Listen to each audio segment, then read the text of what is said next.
Placed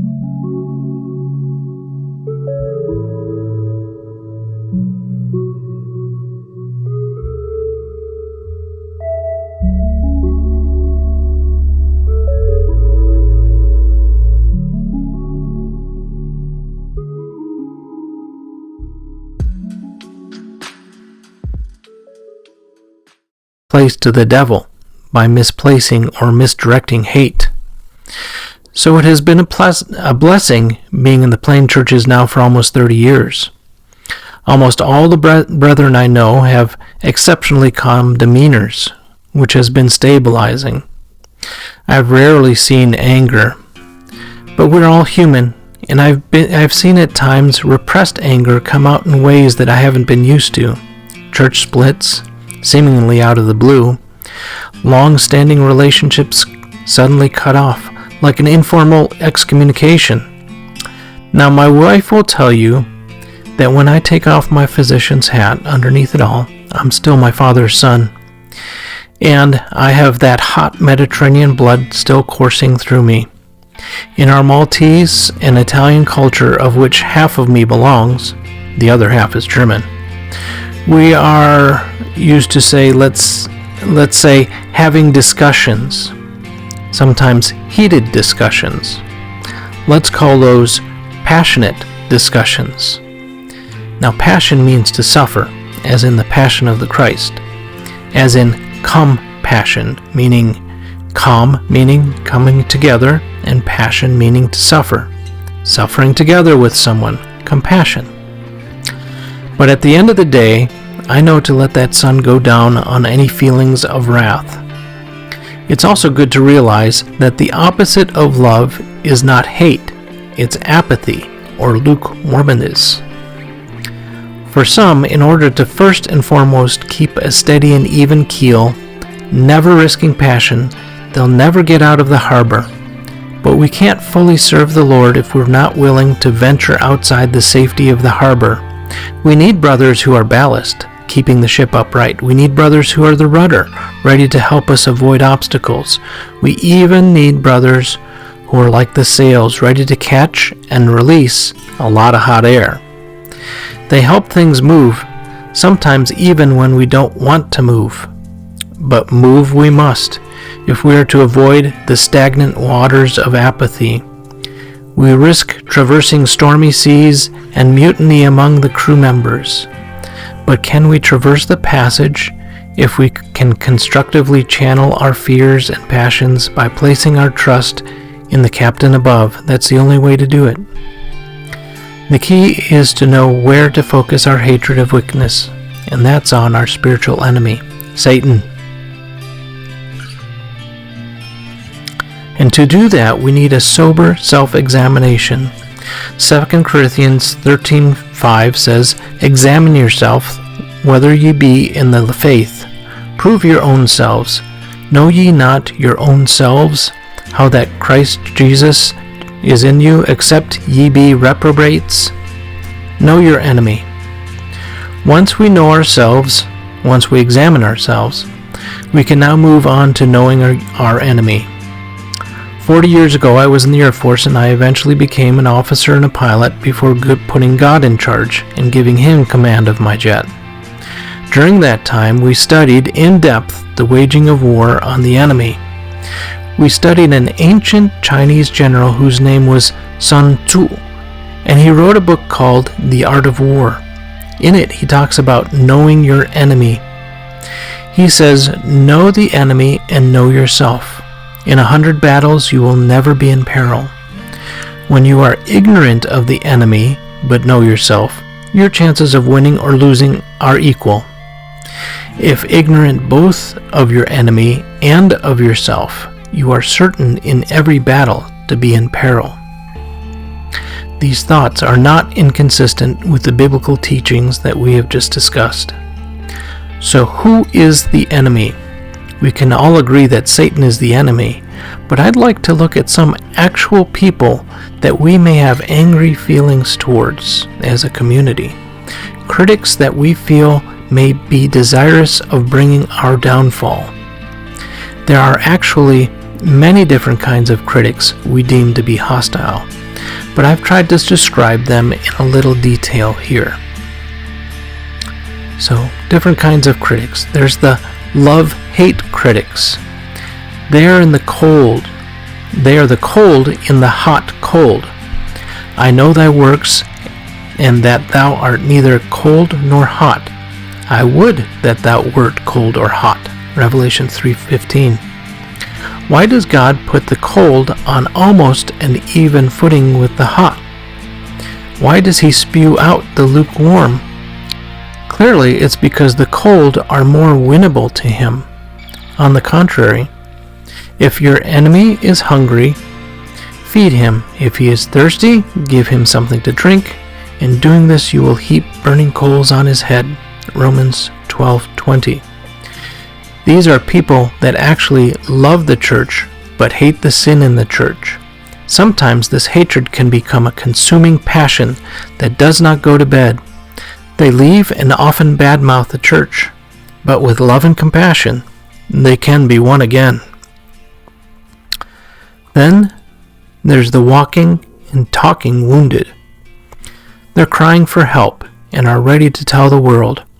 They're like a hurting child that has a raging fever. Please don't spank them.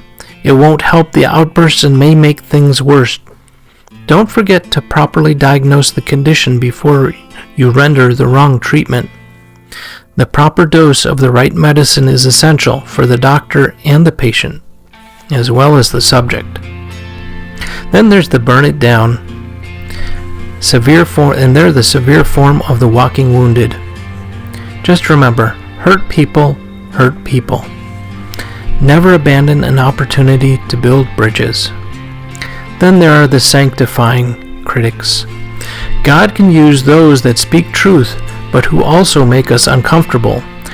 They may make us uncomfortable because they expose a part of ourselves that has become a blind spot, or a part of ourselves that we would rather not see. In these situations, we do not know ourselves, but would be wise to listen closely. Have I now become your enemy by telling you the truth? Galatians 4:16. This was Paul describing how he felt when exposing the truth to the church. It's been said in our circles of one woman in particular who called out abuse, but she's a woman. We can either become offended that a woman has transgressed her God-given role of submission out of an act of desperation and our inaction, or we can become convicted that we men have too often neglected our God-given duties. In a separate category, I'm going to put the curiosity seekers. Is it real? It's easy to take a posture of "it's none of your business" when outsiders criticize abuse in our ranks. But, we actually invite it. When we put out our evangelical signs in front of our homes or businesses, we're actually inviting the public to see if we really mean what we say. They will naturally poke and prod, just like a good-looking loaf of bread invites a squeeze at the farmer's market. Does it smell good? And is it fresh as it should be? Everyone knows a good loaf when they see it, feel it, or smell it. Or is it stale and crusty?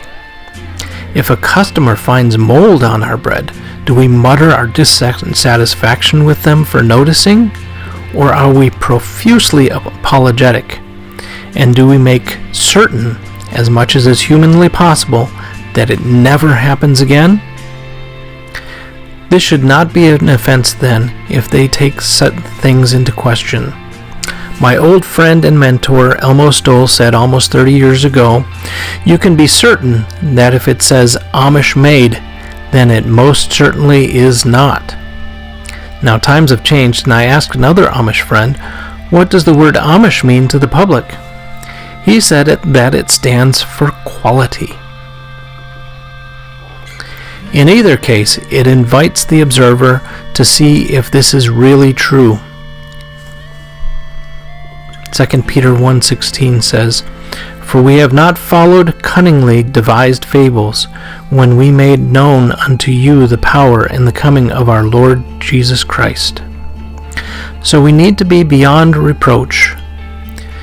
Philippians 2:15 says, that ye may be blameless and harmless, the sons of God without rebuke, in the midst of a crooked and perverse nation, among whom ye shine as lights in the world. So this brings to mind a reporter I have come to know, whose name is Peter Smith. He is a reporter for the Pittsburgh Gazette, and he wrote a series of articles called Coverings. It's a play on the word for both head coverings and for his perception of how we too often handle the sins of abuse in our churches. He was actually a finalist for the Pulitzer Prize for this series of articles. This is the nation's top reporting award. So a movie Oscar for Women Talking and a Pulitzer Prize finalist for Coverings. These are not insignificant events. If we think that we can bank on our forefathers' reputations, we may well find ourselves disappointed. So, I got to know him because I really wanted to know his perspective. Sometimes it takes an outsider to give us fresh insight. He actually told me about Amish meetings at Sandy Point, Pennsylvania, that he was invited to go to by the Amish, and he even sent me published transcripts they had printed out. And those are primary sources that are like gold to a reporter, so I was honored that he gave them to me to look at. The Sandy Point Amish even spoke in English for the benefit of these outside observers. It seems like many Amish communities are well ahead in developing relationships and steering committees to help navigate difficult abuse situations with the authorities and even with other public people. Peter seems to have been very excited and satisfied to experience this openness with the Amish, and to see that they were ready and willing to work with the authorities in cases of abuse. In return, many of these authorities have tried, as much as is possible, to work with the churches in regard to rehabilitation and placements within the community of the offended and the offenders. It's not guaranteed, but it's a working relationship. Sadly, we were not at a point of agreement within our own church body that we could extend an invitation to Peter to meet with him at church and to visit with ministry, or even to attend a church service. These were lost opportunities, sadly. I'd like to briefly touch on two people in particular that have been viewed as thorns in our sides and would ask to see where they best fit. First, In the Name of Mission Work by Dilo Cadet. Written by one of the many boys sexually abused in Haiti by a missionary from one of our largest missions. The top review of his book acknowledged the tragedy, and then it was followed by 6 paragraphs of critique. I had the opportunity to discuss these things with him a few years ago before he wrote the book. When I first heard about the case, the word about the community was, "They all do it," meaning to fornicate. And that's not true, and there is even less acceptance of homosexuality in Haiti, even those that are abused. It's dangerous for them to stay in their own hometown, and some are rejected by their families, so they must move. Lawyers for the mission send out teams to acquire non-disclosure agreements from the boys. NDAs are problematic for a number of reasons. First, they're problematic to the Christian organization itself. Proverbs 28:13 says, "He that covereth his sins shall not prosper, but whoso confesseth and forsaketh them shall have mercy." They're also problematic to the individual. Proverbs 11:14 says, "Where no counsel is, the people fall, but in the multitude of counselors there is safety." NDAs typically prohibit discussing details with any other people. It was claimed by the mission lawyers to be a form of no-strings financial aid, though it was refuted by Dilo. If it was, a no-strings agreement. Why would there even need to be signatures for the papers? So he refused to sign. And I also heard amongst many people, all they want is money. Again, I asked him, "What do you want?" And he told me, "I just want to be treated as a human being."